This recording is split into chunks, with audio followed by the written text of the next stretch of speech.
जय बाबा नीप करोरी महाराज की जय। जय मेरे गुरुदेव की जय। आज महाशिवरात्रि है और इस पावन पर्व पर बाबा के बारे में कुछ चर्चा करना चाहता हूँ। क्योंकि महाराज तो सारे देवों के रूप में दर्शन लोगों को देते थे, लेकिन अलौकिक दर्शन होते थे। आज उन दर्शनों में एक दर्शन की बहुत पुरानी गाथा है, जब बाबा महाराज नीप करोरी गांव में रहा करते थे और नीप करोरी महाराज में महाराज ने गुफा बनाई थी, जिसमें अंदर वो कभी 2-2, 4-4 दिन को चले जाते थे। वैसे तो गुरु को साक्षात ब्रह्म कहा गया है। गुरुर् ब्रह्मा गुरुर्विष्णु गुरुर्देव महेश्वरा गुरु साक्षात परब्रह्म तस्मै श्री गुरुवे नमः। लेकिन गुरु होना चाहिए वैसा परब्रह्म। महाराज भी परब्रह्म थे, शिव थे। तो महाराज एक बार अपनी उस गुफा के अंदर चले गए और जो गांव के लोग थे, जो उनके साथी थे, उम्र के लोग थे, उससे महाराज ने कहा कि भाई कोई आदमी गुफा के अंदर मत आना। और लकड़ी का वैसे ही फट्टे का गेट था, महाराज ने भेड़ दिया और महाराज अंदर लेट गए जाके। 2 दिन हो गए महाराज को और महाराज बाहर नहीं निकले। तो महाराज की हम उम्र का एक आदमी था, सुदामा था, चूंकि वो जाति से बहलिए थे। लेकिन एक बात बता दूं आपको, महाराज ने कभी ये नहीं सोचा कि कौन छोटा है, कौन बड़ा है, कौन किस जात का है, कौन किस धर्म का है। महाराज सबको अपने बराबर प्यार देते थे। सुदामा को अंदर से आया कि महाराज हमारे हैं, और 2 दिन से अंदर से बाहर नहीं निकले। भूख लग रही होगी महाराज को। देखिए, भक्त के मन में तो प्रभु के प्रति जब भाव जागता है ना, तो ये भी एक बहुत बड़ी वो है कि भगवान जोड़ता है अपनी तरफ। हमेशा यही नहीं कि प्रभु ही तुम्हारी तरफ देखें।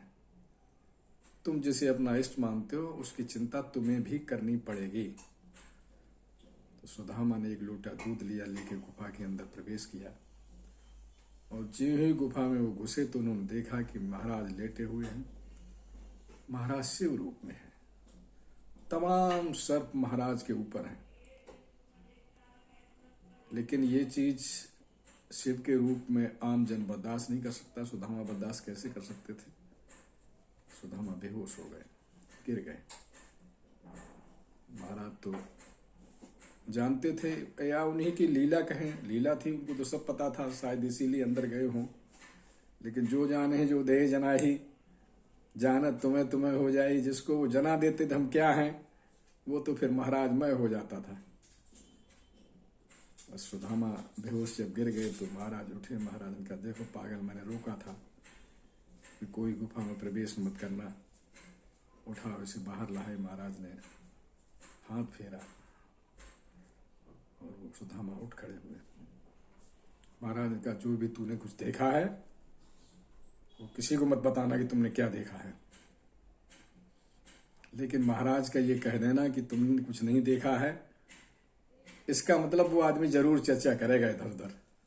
और ये आदमी का स्वभाव होता है कि उससे कह दो ये बात किसी को मत बताओ, तो वो जरूर बताएगा कि भैया मैं क्यों बताऊं कि मैंने महाराज को इस रूप में देखा, ऐसे कहेगा।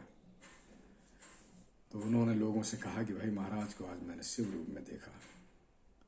महाराज साक्षात शिव के रूप में तमाम सर्पों से लिपटे पड़े थे और मैं डर गया। फिर मुझे पता नहीं मेरे साथ क्या हुआ। तो महाराज के बारे में जानना बस इतना ही है कि वो क्या, बस इतना ही था कि वो जो है सर्वव्यापी थे, सर्वरूप निहित थे, देवों के देव थे, यही कह सकते हैं। बाकी तर्क का विषय तो महाराज के विषय में है ही नहीं कि ऐसा क्यों कर दिया, क्यों करना चाहिए। मेरे महाराज आम जन के महाराज थे। एक नहीं, हम कहते हैं मेरे महाराज, आप कहते हैं मेरे महाराज, दुनिया के तमाम लोग कहते हैं मेरे महाराज, और विदेशी तमाम कहते हैं मेरे महाराज। ये केवल ईश्वर प्रदत्त चीज है। केवल ईश्वर ही सबको एक नजर से देख सकता है। मैं तो महाराज को साक्षात अपना सर्वस्व मानता हूँ। जय मेरे गुरुदेव, हे मेरे महाराज दीनदयाल दया